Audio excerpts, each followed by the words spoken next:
அப்போல்லாம் நம்மலாம் வளர்ந்தோம், இப்போலாம் வளர்க்குறீங்க, அதான் பிரச்சனையே. அப்போல்லாம் வளர்ந்தோம், இப்போ வளர்க்குறீங்க. அதனால தான் பயலுங்களாம் பயந்து கிடக்குறாங்க, விடங்கிறாங்க. டிவி சீரியல் பார்த்தாலும் பயப்படுறாங்க.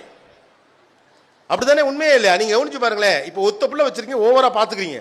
7 பிள்ளை இருக்கு வீட்டில். யாராவது விருந்தினர் வந்து அறிமுகப்படுத்தல, இவன் மொதல் பையன் 3ஆம் கிளாஸ் படிக்கிறான், சுமாராக படிப்பான், பிரச்சனை கிடையாது. இந்த பையன் ஒழுங்காக படிக்கலங்க, வந்து அட்வைஸ் பண்ணுங்க, வர்றவனையெல்லாம் அட்வைஸ் பண்ண சொல்லி உசுரெல்லாம் எடுக்க மாட்டேன்.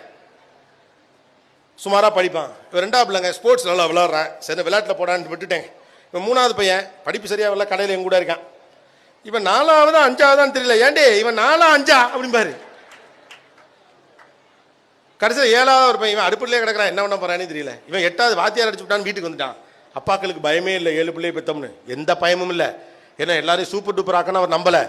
காலம் உங்களை எடுத்துக்கும், வாழ்க்கையை சில விஷயத்தை அவனுக்கு சொல்லித்தரும், அவன் கற்றுப்பான், அவன் கற்றுப்பா, அவன் வளர்ந்துப்பா, அவங்க இருப்பாங்கன்னு பிள்ளைகளை நம்புனாங்க.